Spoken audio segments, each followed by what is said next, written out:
NVIDIA and Apple are going to make a major announcement here today in Tokyo. And that major announcement is that we are announcing the next generation of graphics processors from NVIDIA that is a major industry first, and that is the geForce 3.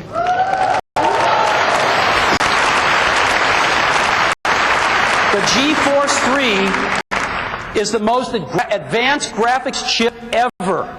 This thing's amazing. It's got 57 million transistors, and internally, for specialized graphics computations, can get up to 76 gigaflops. This thing is amazing. And it is going to be available first on the Mac.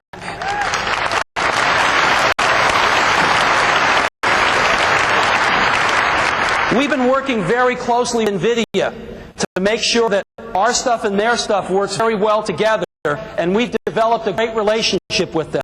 And we are thrilled to have this today be the announcement of the geForce 3 and the first demonstration of it. And to do that, I'd like to bring on stage David Kirk, the chief scientist from NVIDIA.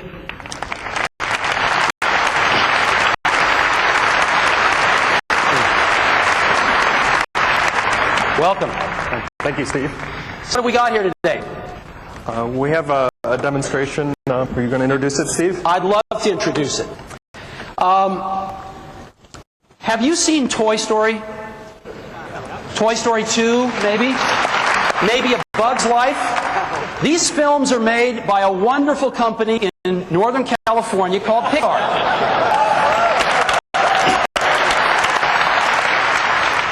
And it takes us years to make these films and image all graphics.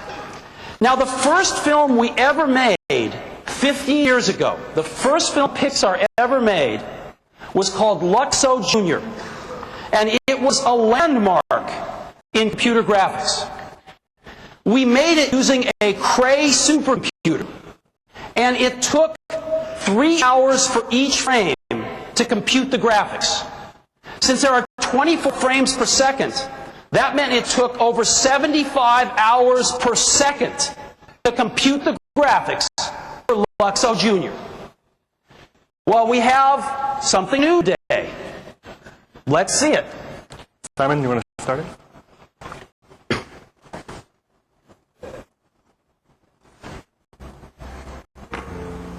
So when you first look at it, this looks like the normal Luxo Jr. that you've seen.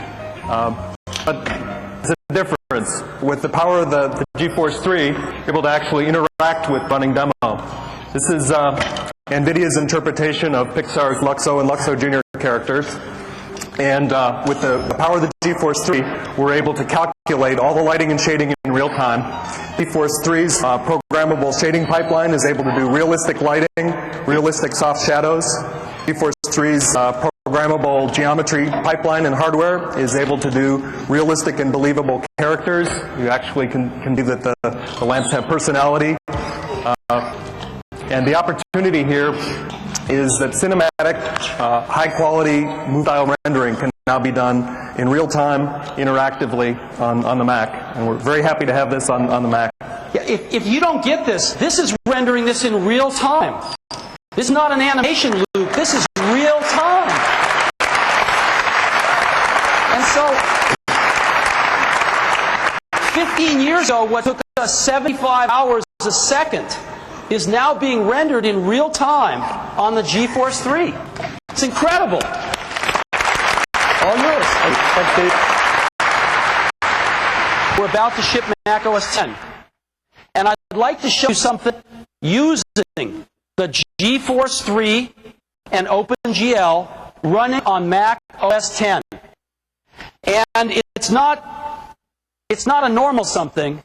It's something by one of the legends in 3D computer graphics and gaming, John Carmack from id Software. And John today, welcome John. Thank you. John is going to give us worldwide first peek at something he's working on, running on Mac OS 10 and the geForce 3. All right, what I've got here is a demonstration of our new in-development gaming engine, and this shows lots of things that we can do with the power of the geForce 3 in here. And all of this is actual real game code. There's no special tricks going on here. Everything is being done real time. So the big trick that we're getting now is the final unification of lighting and shadowing across all surfaces in the game. Because games have had to do these hacks and tricks for years now, where we do different things for characters and different things for environments and different things for lights that move versus lights that are static. And now we're able to do all of that the same way for everything. We're able to go ahead and apply all of these on every single pixel rather than every vertex or even every object like we used to do. I mean, things that we all wanted to see, like, every light casts its own highlight, every surface casts its shadow, just the way we would expect things to behave in the real world on there. We're able to do all of these really dramatic things with, bringing out so much detail, projecting lights onto things, circular highlights on a per pixel basis, just wonderful things for games, where instead of having everything where this clear distinction between things that you interact with and things that are static in the world, everything behaves the same now. And look at the detail that we're able to get. These are our game characters. These aren't special high-resolution models that we're using for something. It wasn't too many years ago when we were lucky to have 3 triangles for a nose on our character, and now we've got like pores and bowls, and incidentally, we do all of our animation in Maya also. So these animation loops we've done here were created in Maya. So we're very excited about the quality we get here. I mean, these are the characters for our next game, some of them, and just the detail that you see in there, we're extremely excited here. And the large-scale dynamic things, like we can move lights all over the place. We have highlights change on everything, shadows moving every which way, and we can bring cinematic drama to a lot of the things in the game now. We can do these extremely moody, intense, and scary things, and we're not just limited to moving a couple things around inside a static little game world. I mean, every time I look at what our artists do with this new stuff, I'm just extremely pleased with what our next project's going to look like. It's a wonderful time to be in graphics. The geForce 3 is just the most exciting thing in years that we've had to work with. We're able to do just fabulous stuff with it. It's great. Thank